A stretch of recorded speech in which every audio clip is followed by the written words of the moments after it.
Egun on guztioi eta ongi etorri berrikuntza kasu praktiko bati buruzko webinar berri honetara. Eskerrik asko etortzeagatik.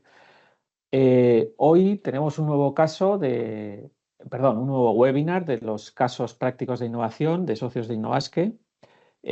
Bueno, ya sabéis que estos webinars los hacemos periódicamente a lo largo de todo el año y en ellos hacemos un socio de Innovasque, una empresa, una entidad socia de Innovasque hace una presentación de un caso de los que se han presentado al banco de casos prácticos, al que podéis acceder a través de nuestra web. Y bueno, pues lo que se trata es un poco de compartir la experiencia, de compartir un caso de innovación y también de que quien está como oyente en el webinar pues pueda extraer sus conclusiones, sus aprendizajes, etc., ¿no? Y por supuesto el contacto con las personas que hacen la exposición. Bueno, en el día de hoy tenemos un caso de BCAM, el Basque Center for Applied Mathematics, que yo creo que todos conocemos. Es un centro de investigación centrado en la matemática. Y bueno, quienes nos van a presentar el caso son Verónica Álvarez y Oninche Zavalla. Ambas son investigadoras en el grupo de aprendizaje automático del BECAM. En el caso de Oninche es graduada en matemáticas, máster en bioestadística y doctora en ingeniería informática por la Universidad del País Vasco. Verónica también es graduada en matemáticas, es máster en investigación matemática y también doctora ingeniera en informática. El caso de hoy bueno, está centrado en el desarrollo de un algoritmo de aprendizaje continuo en el campo de la matemática aplicado a la energía.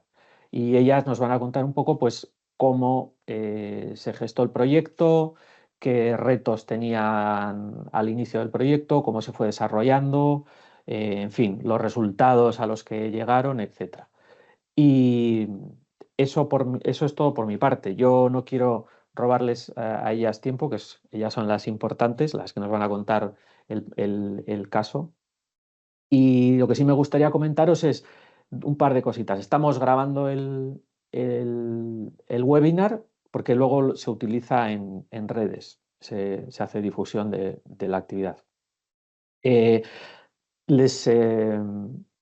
Vamos a dejarlas a ellas hacer la exposición y al final haremos un turno de preguntas. Ahí ya abrimos todos los micrófonos y quien quiera intervenir pues puede levantar la mano o directamente hacer su pregunta, ya nos organizaremos. Y yo por mi parte nada más, yo les dejo a Verónica y Oninche que nos cuenten el caso y luego al final pues si hay preguntas, bueno, pues desde aquí pues yo gestiono las solicitudes de intervenir. Bueno, os dejo con ellas. Gracias. Adelante. Gracias, Alfredo, por la presentación. Hoy os vamos a explicar uno de los trabajos que hemos realizado aquí en el grupo de investigación en BECAM y es el desarrollo de algoritmos de inteligencia artificial que lo hemos utilizado para hacer la predicción de demanda de energía, pero que podríamos aplicarlo a cualquier otro sector. El trabajo lo hemos realizado conjuntamente con Santiago Mazuelas y, bueno, nosotras dos somos postdocs del grupo de Machine Learning. El grupo está compuesto por más personas, donde el objetivo general es desarrollar los algoritmos de inteligencia artificial. Y como decía, os vamos a contar un poco la idea del tipo de algoritmo que hemos utilizado nosotras, pero también os vamos a hacer una breve introducción a lo que es la inteligencia artificial. La inteligencia artificial tiene sus inicios alrededor de 1950, cuando un matemático británico, Alan Turing, se preguntó si las máquinas podrían pensar como un humano. Él estaba convencido de que si una máquina tiene un comportamiento inteligente en todos los aspectos, entonces es inteligente. Así que, ¿qué hizo Alan Turing? Alan Turing ideó un test llamado test de Turing que determina si una máquina es inteligente o no. En este test, un juez humano interactúa con dos participantes a través de un ordenador. Uno de ellos es una persona de carne y hueso y el otro es una máquina, pero el juez no sabe quién es el humano y quién es una máquina. Les hace preguntas y si después de 5 minutos el juez no es capaz de determinar quién era el humano y quién era la máquina, entonces se determina que la máquina es inteligente y ha pasado el test de Turing. Pero, ¿qué es realmente eso de la inteligencia artificial? Programamos los ordenadores para que piensen, aprendan y tomen decisiones como lo haríamos nosotros. Les damos datos que pueden ser imágenes, texto, audio, vídeo y buscamos patrones en todos los datos disponibles. Por ejemplo, palabras clave en emails o rasgos faciales en retratos o patrones de consumos históricos que se repiten a lo largo del tiempo. Nuestro trabajo es diseñar los algoritmos que permiten, a través de esos datos, extraer conclusiones. Por ejemplo, si le damos a un programa los consumos de energía desde hace 2 años, que el algoritmo directamente te devuelva la predicción de las siguientes 24 horas. ¿Y cómo funciona la inteligencia artificial? Pues la inteligencia artificial es como tener un ejército de minions dentro de un ordenador y cada minion tiene una función diferente, digamos una ecuación matemática diferente. Primero les enseñamos a los minions lo que quieres que hagan. Decimos, pues una ecuación, eso es. Esta parte se llama entrenamiento. Por ejemplo, si queremos que clasifiquen imágenes de perros y gatos, les damos un montón de imágenes y le decimos, esto es un perro, esto es un gato, y a partir de ahí que aprendan. O les damos un montón de retratos y les decimos, esto es una mujer y esto es un hombre. Y a partir de ahí ellos extraen los patrones y son capaces de decidir si para cada nueva imagen que les damos es un hombre o es una mujer. En este caso es un hombre. Y los minions han acertado. Pero los minions también son capaces, la inteligencia artificial también es capaz de ir aprendiendo a lo largo del tiempo, teniendo un feedback del error que se está cometiendo. Es decir, si les damos una imagen de un hombre y te dice es una mujer, le decimos el por qué se ha equivocado o él es capaz de extraer el por qué se ha equivocado y aprender de esos errores e ir perfeccionando su algoritmo. Esto es un poco lo que se llama el aprendizaje continuado, aprendizaje online, que está un poco relacionado con el consumo de energía. Entonces, la predicción del consumo de energía es fundamental para la gestión de la energía en sí. Por ejemplo, para poder evitar el desbalance entre la energía que hemos generado y la demanda. Y este problema se ha vuelto mucho más importante a día de hoy con el desarrollo de las energías renovables, porque en el momento en el que queremos consumir puede no coincidir con el momento en el que se ha generado esa energía. Por ejemplo, si es de noche y la fuente de energía es solar. Entonces, generar más energía de la que se va a utilizar puede tener un impacto negativo tanto en la economía como en el medio ambiente, porque se destinarían más recursos de los necesarios y por lo tanto generaríamos más contaminación. Y de la misma manera, si nosotros generamos menos energía de la que es necesaria, pues el usuario podría no satisfacer sus necesidades. Hay muchos factores que tienen relación para el diferente consumo de energía, como por ejemplo puede ser las horas del día. Aquí en la gráfica mostramos el consumo de energía a lo largo de una semana y podemos ver que el consumo por las noches, que son los picos más bajos, es diferente que en las horas centrales del día, donde el consumo aumenta. Otro factor que también influye podría ser los días festivos. Aquí en la gráfica podemos ver que de lunes a viernes el consumo es mayor y el patrón de consumo es diferente a el que se da en los sábados y los domingos, que el consumo es menor. Por ejemplo, pues, eventos especiales también podrían cambiar el consumo, el patrón de consumo de energía o la diferencia de temperaturas.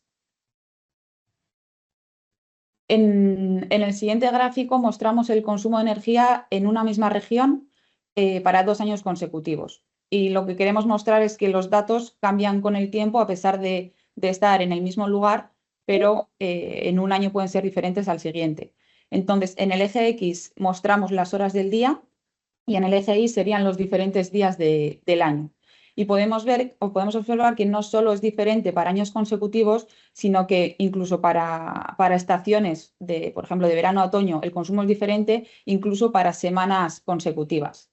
Por lo tanto, podemos observar que los datos del consumo de energía van cambiando con el tiempo. Para poder hacer una buena predicción, es importante que los algoritmos que desarrollemos se vayan adaptando con el tiempo. Aquí en este gráfico vamos a mostrar qué influencia tiene el hecho de que esos datos o que el patrón del consumo de la energía vaya cambiando a lo largo del tiempo. Entonces, vamos a utilizar un algoritmo que está basado en offline learning, que básicamente aprende el modelo y con los datos de entrenamiento aprendemos el modelo y después hacemos las predicciones, y un algoritmo de online learning que va actualizando el modelo a medida que va adquiriendo nuevos datos. Entonces, no solo utiliza los datos de entrenamiento iniciales, sino que a medida que van entrando nuevos datos, por ejemplo, diarios de consumo de energía, pues iría actualizando el modelo. Los dos modelos se entrenan con la primera semana, que es el gráfico de arriba, y a partir de la primera semana empiezan a predecir. El algoritmo de offline learning sería el azul y el de online learning sería el amarillo. Entonces, podemos observar que el patrón de consumo de la primera semana con el que se entrenan los datos es como dos montañas en las horas centrales del día. ¿Qué pasa? Que en la segunda semana, cuando ya han empezado los algoritmos a predecir, ese patrón de dos montañas se convierte en una meseta. El algoritmo de offline learning, que era el azul, no es capaz de adaptarse a ese nuevo patrón y por lo tanto las predicciones que hace siguen siendo como de dos montañitas, y sin embargo el algoritmo de online learning es capaz de identificar ese nuevo patrón y al de 2 o 3 días empieza a hacer las predicciones con el nuevo patrón, que es una meseta. Por otro lado, es importante que el tipo de algoritmos que desarrollemos sean probabilísticos. Es decir, que no solo nos den un valor de predicción, sino que de alguna manera nos permitan evaluar la incertidumbre que existe en los datos, porque los datos de consumo de energía son muy volátiles.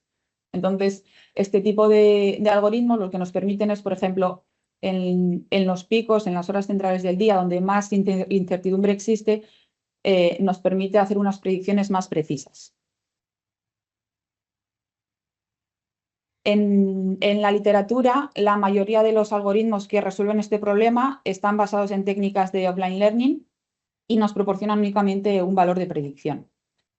Los algoritmos que son probabilísticos generalmente también son offline learning, y aquellos que se han desarrollado con técnicas de online learning únicamente nos proporcionan una predicción. Entonces, la idea de nuestro trabajo es rellenar ese hueco de un algoritmo probabilístico que nos permita ir aprendiendo los datos en tiempo real. Al observar los datos de consumos de energía que iban cambiando a lo largo del tiempo, también observamos que cambian a lo largo del tiempo, pero existe cierta relación el consumo de cada hora con el consumo de la hora anterior. Entonces decidimos modelar esos consumos de energía como una cadena de Markov, que es estos gráficos que vemos aquí. Con las bolitas naranjas representamos los consumos de energía a lo largo del tiempo, y las bolas verdes son las posibles variables externas que afectan a los consumos de energía, que puede ser, por ejemplo, la temperatura, la humedad, cualquier variable que creamos que puede afectar a esos consumos. Nosotros modelamos esas flechas entre consumos y observaciones como unas distribuciones gaussianas. Y las medias y las varianzas es lo que tenemos que ir aprendiendo a lo largo del tiempo. Esos serían los parámetros de nuestro modelo. Para hacer un aprendizaje online que se vaya adaptando con los nuevos consumos de energía reales que se vayan produciendo, cada parámetro en cada instante de tiempo lo obtenemos a partir del parámetro en el instante de tiempo anterior, y un factor lambda que nos permite adaptarnos más o menos a los cambios del tiempo, dependiendo si los cambios han sido muy bruscos en los patrones de consumo o si los cambios han sido muy suaves a lo largo del tiempo. Utilizando estas distribuciones gaussianas podemos obtener las predicciones probabilísticas, y que permiten pues, obtener intervalos de confianza para las predicciones que vamos a tener o cuantificar esa incertidumbre en las predicciones. Entonces, como decíamos, nuestro modelo es de aprendizaje online y predecimos cada día las próximas 24 horas de consumos de energía. En esta gráfica, la línea negra punteada son los consumos reales de energía, la línea naranja es la predicción del consumo con mayor probabilidad y la región verde son la incertidumbre en los consumos de energía. El día 1 utilizamos los consumos reales para reentrenar nuestro algoritmo y obtenemos una predicción para el segundo día. Obtendríamos la línea naranja y las regiones verdes para el día 2. Y una vez que pasa el día 2 y obtenemos los consumos reales, la línea negra, volvemos a actualizar el algoritmo, simplemente utilizando los nuevos datos y el algoritmo que teníamos anteriormente, y volvemos a obtener predicciones. De esa manera funciona el aprendizaje continuado en nuestro modelo. Después también observamos que la variabilidad en los consumos era muy diferente en función de regiones en las que estábamos trabajando. Las regiones que eran más grandes, como por ejemplo New England, tienen consumos de energía más suaves, esas curvas son mucho más suaves, no tienen picos. Sin embargo, en regiones pequeñas, como es por ejemplo el consumo en un conjunto de 100 edificios, los consumos tienen muchos picos. Y en esta gráfica mostramos la predicción de nuestro método y otros algoritmos de la literatura y vemos que esos algoritmos son capaces de adaptarse a los diferentes patrones de consumo. Y en esta tabla evaluamos nuestro algoritmo en diferentes regiones de diferente tamaño en comparación con otros métodos de la literatura. Nuestro algoritmo es la última fila y vemos que obtiene mejores resultados en la mayoría de las regiones. Este trabajo fue publicado en la revista IEcubo Transactions on Power Systems y recibió el premio de la Sociedad de Estadística e Investigación Operativa a la mejor contribución aplicada con un impacto en el ámbito social. Y además del premio, pues ha tenido como bastante repercusión en los medios, tanto en la televisión como en Está con nosotros Verónica Álvarez, investigadora doctoral en el Centro. Después de ver que, bueno, que el aprendizaje online y las predicciones probabilísticas era algo que mejoraba la literatura, nos planteamos también cómo el consumo en una región puede afectar o puede influir en el consumo en otra región. Está con nosotros. Entonces, hasta ahora el algoritmo desarrollado utiliza series temporales de la energía o de la demanda de energía únicamente para cada región y por lo tanto para hacer predicciones de esa región utiliza datos históricos de esa propia región de manera independiente para cada una de ellas. Entonces nosotros nos planteábamos que tal vez tener en cuenta más de una región, el consumo de más de una región, podría ayudarnos a hacer mejores predicciones de manera conjunta. Porque de alguna manera cuando la demanda de energía o el consumo de energía aumenta en una región, podría estar relacionada con otra región, tanto de manera positiva como negativa. A veces igual en una sube mientras en la otra baja o sube o baja de manera igual. La idea de este modelo sería similar al anterior, solo que ahora en vez de hacer la relación entre consumos consecutivos de una misma región, también tenemos en cuenta que el consumo de una región puede estar relacionada con el consumo de otra región del día anterior. De la misma manera, la temperatura o lo que observamos, la humedad de una región podría estar relacionada con otras regiones. Entonces sería como aumentar el modelo inicial de una sola región a un modelo multidimensional, donde tenga en cuenta más de una región simultáneamente. Este sería, como antes, el mismo modelo para cada región, pero tendríamos que tener en cuenta que también existe relación entre las diferentes regiones. Entonces, lo que antes eran vectores ahora se convierten en matrices. Y para poder modelar esa relación entre los consumos, utilizamos una matriz de covarianzas en las distribuciones gaussianas que nos permiten evaluar esa relación entre diferentes regiones. De manera que pues, nos permiten evaluar si cuando una sube, otra sube, o otra región, el consumo de otra región sube o baja. Este algoritmo también está basado en técnicas de online learning, por lo tanto, vamos actualizando los parámetros a medida que vamos obteniendo nuevos consumos de energía y además nos permite proporcionar predicciones probabilísticas. De manera que cuando tenemos las predicciones también podemos evaluar la incertidumbre de esas predicciones y la relación entre las regiones. Para evaluar el algoritmo utilizamos el consumo de energía de diferentes regiones. Estas son 3 regiones de Estados Unidos, donde podemos observar que los picos tal vez sean diferentes, pero la relación o los patrones están relacionados.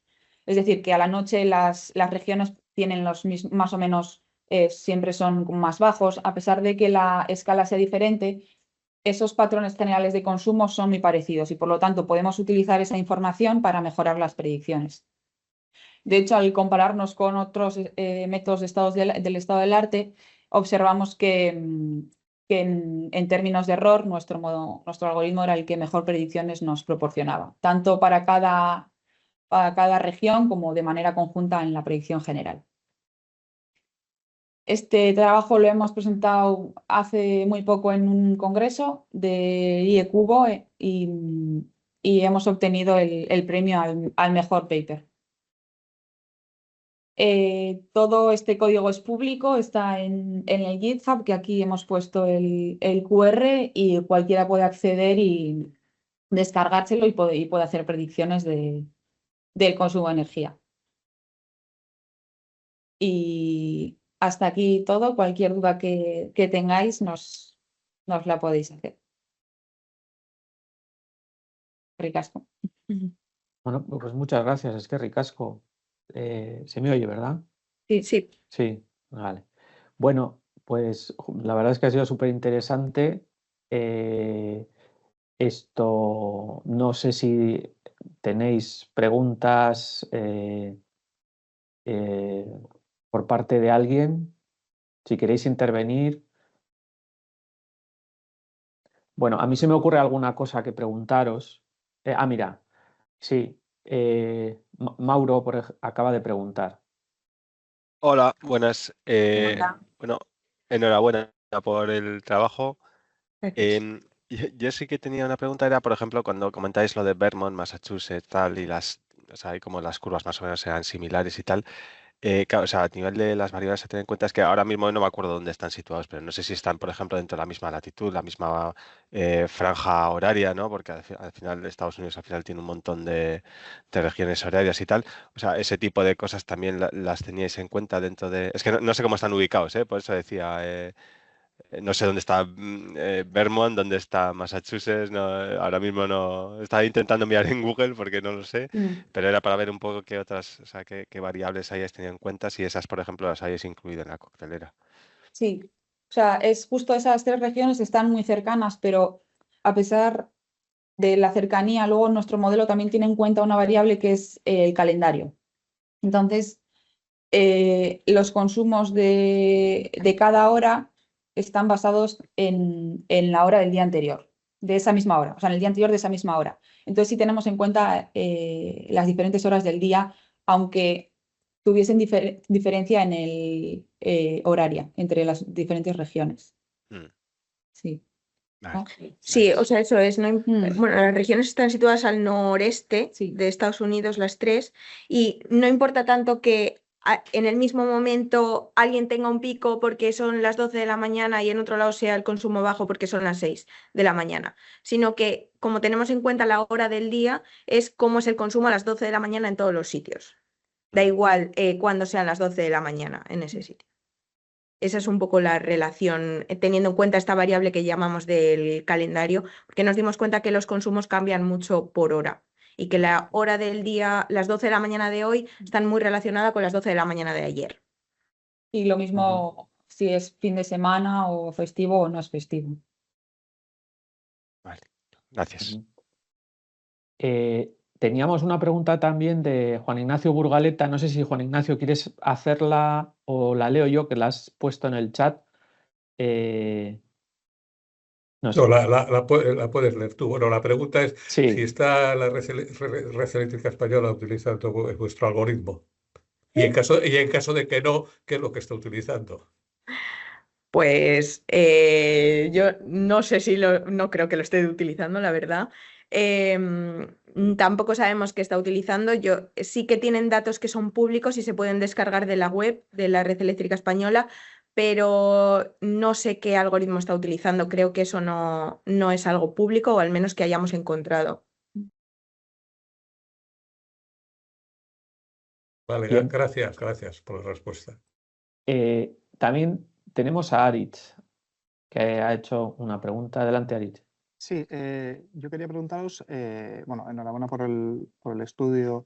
¿Qué variables son las que habéis metido dentro del algoritmo y cuáles son aquellas más importantes? Entiendo que habéis metido la hora del día, los consumos anteriores, pero habéis metido otro tipo de variables, temperaturas de la ciudad, número de habitantes. No sé, ¿cuáles son aquellas? Entiendo que habéis hecho un estudio, habéis metido muchas, habéis seleccionado aquellas que tienen más importancia dentro de la estimación. ¿Cuáles son las que más importaban? Nosotros hemos metido la temperatura, sobre todo el cambio brusco de temperatura. Si aumentaba, no me acuerdo cuánto era. Sí, Si eran pero muy drásticas. Eso es, pero hemos metido la temperatura. Podríamos meter cualquier otra variable sin problema porque el modelo sí que está generalizado, pero únicamente hemos tenido en cuenta la temperatura, el consumo horario y la hora del día. Vale, y luego tenía otra preguntilla. Habéis comentado el tema de que es un algoritmo online que va adaptándose a los cambios en el comportamiento. ¿Cuánto tiempo tiene en cuenta hacia atrás? Quiero decir, entiendo que va perdiendo las muestras más antiguas, van perdiendo importancia dentro del algoritmo para dárselas a las nuevas, pero ¿cuánto tiempo hacia atrás, cuánta memoria, digamos, tiene, ¿no? Porque obviamente no es lo mismo el consumo en verano que el consumo en invierno, diferentes épocas del año, con lo cual entiendo que mínimo un año es importante para entender bien el comportamiento. ¿Cuánto tiempo tiene? Eso depende un poco de los datos históricos que tengas en cada una de las regiones. O sea, nosotros empezamos a entrenar el modelo desde el principio, pero al ser aprendizaje online no tenemos que guardar los datos explícitamente. Entonces, cada día que se generan unos nuevos datos de consumo reales, el modelo se actualiza utilizando solo esos datos y el modelo anterior. No necesitas guardar todo lo anterior. ¿Cuánta importancia tiene lo anterior? Es lo que viene determinado con este parámetro lambda. Si no, vuelvo a compartir pantalla y lo vemos. Este parámetro, a ver, este parámetro lambda que está en rojo, que se ve en las ecuaciones, cuando ese lambda es muy pequeño, la información antigua tiene más relevancia, cuando ese lambda es muy grande, la información antigua tiene menos relevancia. Pero es una relevancia que, o sea, los datos están de manera implícita en el modelo, no de manera explícita. De manera explícita solo está el consumo en el último instante de tiempo.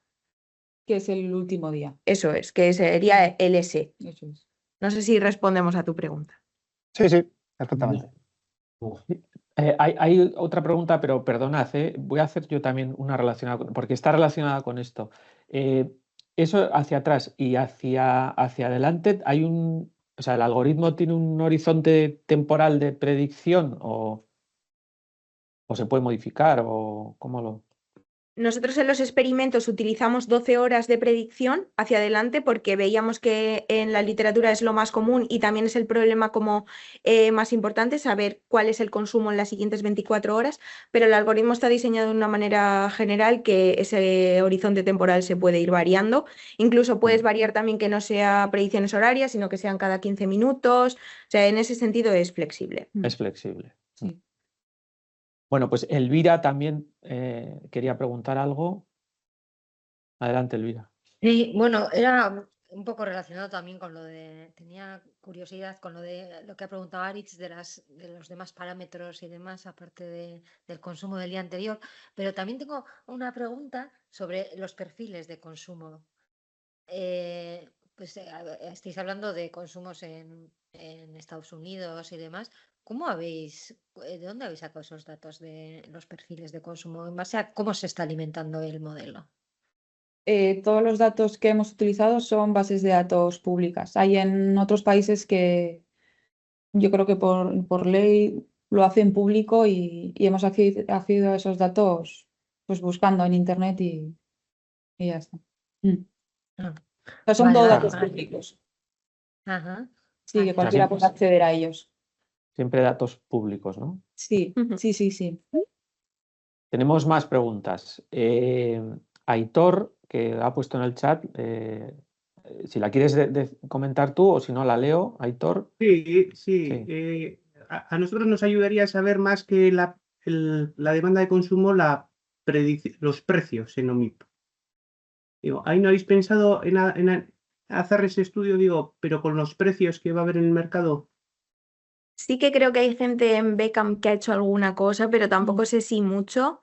Y no sé si se podría utilizar el mismo tipo de algoritmo. Supongo que habría que identificar qué variables externas influyen en los precios, que supongo que serán otras diferentes a la temperatura. Pues no lo sé si el precio en otras regiones influirá, por ejemplo, al precio aquí. Entiendo que también, o el excedente, la cantidad de energía que se pueda generar. Pero nosotras no hemos hecho nada de predicción de precios.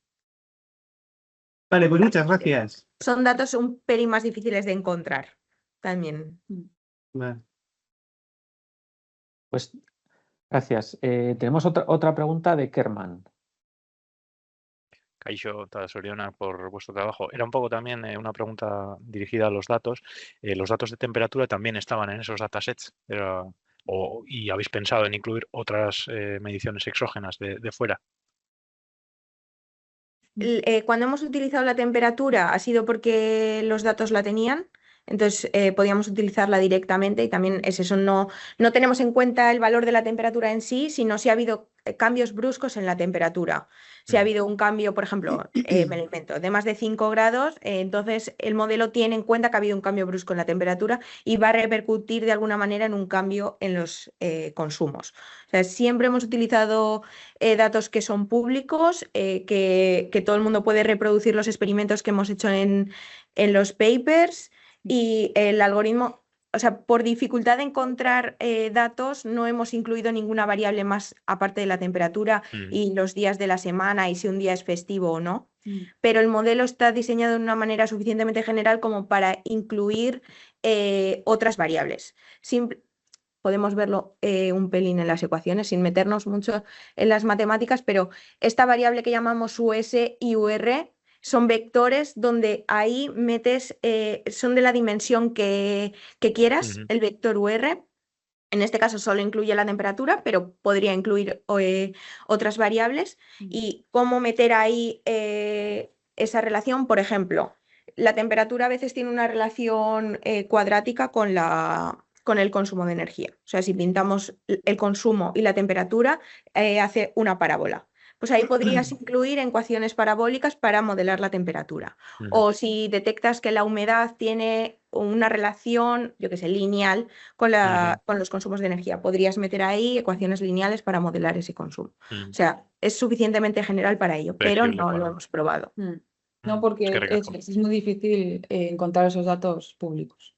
A eso me refería. O sea, ¿hasta qué punto os habéis claro. pegado un poco con montar los datasets en el sentido de pues coger diferentes APIs meteorológicas, etcétera, o habíais empleado directamente datasets que ya venían con la temperatura? No entiendo que ya venía, era una variable que ya teníais ahí. Sí. Es que recasco. Entonces, tenemos otra pregunta de Juan Ignacio. Sí, entiendo que los datos que estáis considerando de la temperatura son los datos medidos en cada momento. La pregunta es si también tenéis en cuenta las predicciones meteorológicas que hoy día son bastante buenas a medio y largo plazo. Sí, Eso, de hecho son predicciones, eso es. Como el valor real no conoces, necesitas la predicción del día siguiente para hacer la predicción del consumo. Lo que se utilizan son predicciones, no valores reales. Predicciones meteorológicas solo de la temperatura, ¿no? Eso es. Solo de la temperatura, vale. Son predicciones, vale, gracias. Sí. Otra pregunta tenemos de Antón. Sí, pero justo era la anterior. Iba a preguntar por la predicción de temperatura. Bueno, ya aprovecho y por curiosidad, ¿habéis encontrado zonas que tengan correlaciones inversas en cuanto a consumo? No, generalmente son casi todas positivas. Sí. Lógico. No sé, ya, igual podríamos encontrarlo si cogiésemos Lógico. regiones de... Sí, es lógico. Pero sí. Eso es. Y una pregunta. Mira, Javier quiere preguntar algo. Javier Sí, Montes, adelante. justamente Juan Ignacio ha preguntado lo que iba a preguntar yo, pero quería saber si habéis visto diferencias notables entre diferentes servicios de predicción meteorológica. ¿Cómo? Sí, ¿Cómo? si solamente utilizáis un servicio de predicción meteorológica concreto o si habéis visto que alguno pueda, durante el tiempo que habéis hecho el estudio, que algún servicio de predicción meteorológica es mejor que otro o que se ajusta mejor. No hemos entrado en eso, no hemos entrado. O sea, dábamos por hecho que la predicción que nos daban estaba bien y no hemos entrado en...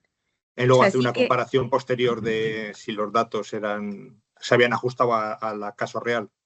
Sí que comparamos si utilizando la temperatura tenemos mejores predicciones que sin utilizarla. Entonces, eso también te da un poco de fiabilidad en el sentido de que las predicciones no estaban muy desajustadas, pero no hemos entrado a actualizar el modelo otra vez si tenemos el valor de la temperatura real, que entiendo que podría mejorar un poco, pero ahí no hemos entrado. Y dice que como os basáis tanto en el tema de la temperatura, pues que igual había que hacer luego un estudio de si durante un tiempo el servicio de predicción meteorológica que habéis utilizado era bastante exacto o aproximado a lo que eran luego los datos reales. Ya. De todas formas, como tampoco tenemos en cuenta en sí el valor de la temperatura, sino el cambio de hace Sí, una cambio hora, brusco. claro.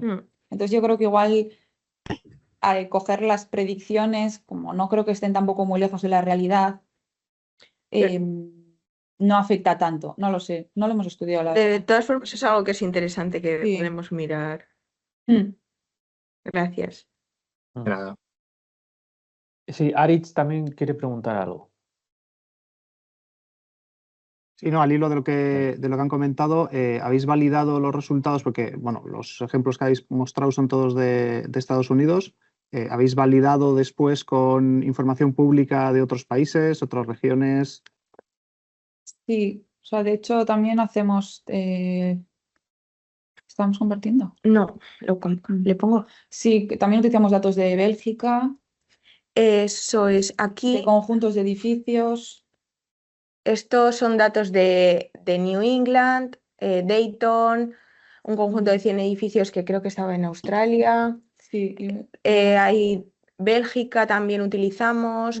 GEFCOM son un par de competiciones que hay sobre consumos de energía que se organizan. La última que conocemos es de 2017, creo que, pero bueno, que ha habido varias. Entonces, hemos intentado buscar datos que sean públicos e intentar utilizar la mayor cantidad de datos que hemos encontrado. Vale, gracias. No sé si tienes el micrófono apagado. Sí, estaba el Ahora, micrófono. Ahora está, que tenía todo apagado aquí. Sí. Hola, buenos días a todos, según. Sí, esto era para preguntar, cuando estamos hablando del Estado español, por ejemplo, claro, las diferencias de temperatura dentro del Estado son muy diferentes. En la meseta, con las zonas costeras, ¿qué temperatura se coge dentro del modelo? Esos cambios bruscos de temperatura, ¿a qué temperatura se refiere? ¿A qué zona, quiero decir? Para calcular el volumen de todo el consumo, entiendo, del Estado. Ya, por ejemplo, en este caso podríamos utilizar el algoritmo multidimensional cogiendo diferentes zonas del estado, donde cada una tenga su propia temperatura, haces la predicción para cada una de ellas y luego ya podrías hacer de manera conjunta, sería la suma. Y de manera general, pues sería la media. La media de temperaturas. Si lo haces utilizando el consumo a nivel estatal de o sea, total, sería con la media de temperaturas. Media sin más, o sea, porque entiendo que a ver, hay zonas, por ejemplo, yo qué sé, pones en Teruel, entiendo que los cambios bruscos en Teruel no van a afectar al consumo de toda la región, o sea, quiero decir que no es lo mismo, que no puedes ponderar igual el cambio brusco de temperatura en una región que en otra, que tiene menos consumo, no sé si me explico. Quiero decir que, Depende de cuál sea el objetivo. Si tu objetivo es tener la predicción separada de cada una de las regiones, entonces utilizas el algoritmo multidimensional y para cada región utilizas su temperatura. Si el objetivo es obtener el consumo de energía general, la suma en todo el estado, entonces no te importa tanto la temperatura en cada región en particular, sino la temperatura global. No sé si me explico. ya, bueno, quería decir que entiendo que depende mucho también del consumo de la población que haya, ¿no? En cada región. Entonces, si ponderas y haces una media sin más, sin estar ponderada a lo que es la población, pues claro, me entiendo que no es lo mismo. O sea, pero bueno, quiero decir que si tenéis por regiones y cada región es lo suyo y cada región hacéis y luego hacéis la suma de todos los consumos, pues bueno, eso podría ser. No sé. Eso es. Vale, ok. Venga, pues nada, gracias, ¿eh? A vosotros. Bueno, pues yo os quería hacer una pregunta, una última pregunta. ¿Cómo surge la idea de desarrollar este algoritmo para la predicción de energía? ¿De dónde os surge? ¿Lo cuentas tú? Bueno, fue un poco cuando empezamos a trabajar en Beckham, que el jefe nos lo propuso porque era como un momento en el que o sea, tiene mucha relevancia, ¿no? La predicción del consumo de energía, porque, bueno, con el desarrollo de las energías renovables, el aumento de coches eléctricos, los consumos que en general están más disparados que hace tiempo, pues es un tema bastante relevante y que tiene un impacto directo en la economía del consumidor y en el medio ambiente, ¿no? Entonces, bueno, pues nos despertó un poco la curiosidad y empezamos por ahí, primero con el modelo unidimensional y luego recientemente pues la ampliación al modelo multidimensional. Sí, vimos como que en la literatura faltaba también esa parte probabilística y online que os hemos contado y había un beneficio tanto para la parte de la aplicación de la energía como a nosotras como investigadoras de inteligencia artificial. Muy bien, pues bueno, yo creo ya no parece que hay más preguntas. La verdad es que ha sido interesantísimo. Muchísimas gracias, Verónica y Oninche. Muchas gracias también a todas las personas que habéis asistido. Para cualquier cosa que necesitéis de Verónica y Oninche, pues bueno, podéis contactar, supongo, a través de Beckham, si no, también a través nuestro os damos el contacto. Eskerrik asko, berriro, etortzeagatik eta hurrengo webinarrean itxarongo dizuegu. Agur eta ondo izan.